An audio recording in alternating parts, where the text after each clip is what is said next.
Good day, ladies and gentlemen, it's me, the one and only Adrian Chambly, and today I'll be reviewing Crash Bandicoot 2 on the PS1 and on the PS4. Crash Bandicoot 2 was released in 1997 for the Sony PlayStation. It was developed by Naughty Dog and received great reviews from both fans and critics, selling over 7 million copies worldwide.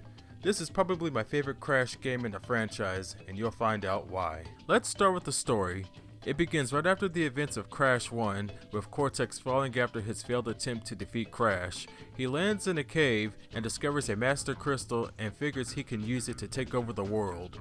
1 year later, in his brand new Cortex Vortex, his new assistant engine tells him that he needs 25 more crystals in order for him to accomplish his goal.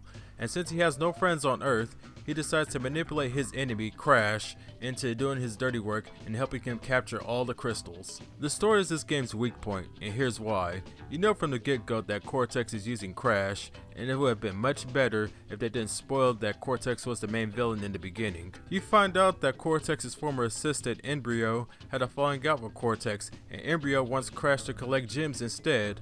The story would have been much better if the player did know who the real villain was until the end of the game, which of course would be Cortex. And other YouTubers have said similar things, but it is what it is. Oh, and we are introduced to Crash's sister, Coco, for the first time. She keeps in touch with Crash while he's on his adventure and looks into what Cortex is really trying to do. Now for the gameplay.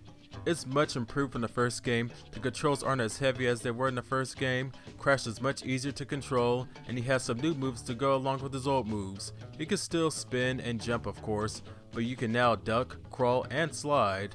He has a high jump and a slide jump. The slide jump is really helpful when it comes to making big jumps. And the body slam is helpful to find hidden areas, and when it comes to breaking metal crates. Speaking of that, getting the box gems is a lot easier now. You don't have to break all the boxes in one go this time around, so you don't have to worry much about dying when it comes to breaking all the boxes. But you still have to be careful about dying. Some levels have a death path, and the only way to unlock it is to get to the death platform without dying. However, once you go on the platform and you die for some reason on the death path, you don't have to worry about dying again. All the usual items and power-ups return. The Wampa Fruit, extra lives, and Aku Aku mask all make a return, but now you have a required item to collect, the crystals. There is one in every regular level, and getting them is very easy. The level design for the most part is good, but some levels could have been done better, mainly the ones that require you to backtrack. Backtracking in the 3D segments are awful, and all because of the camera.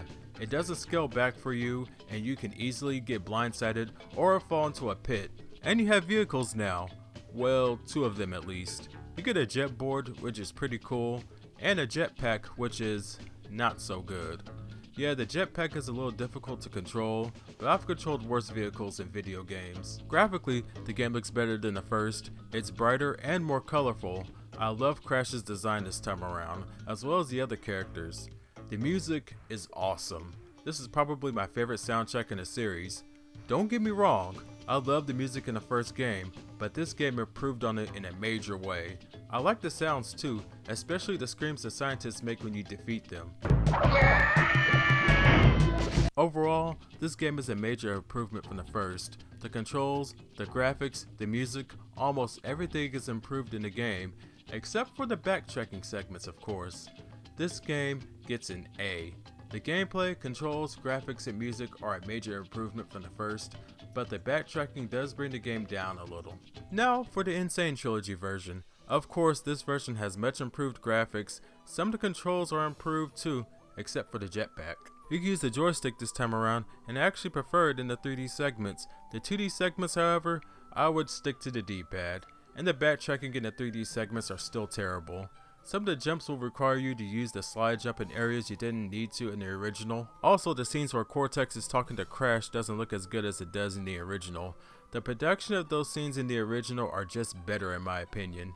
Also, the music is pretty hit or miss in this game. Some of the tracks sound just as good as it does in the original, but others, not so much.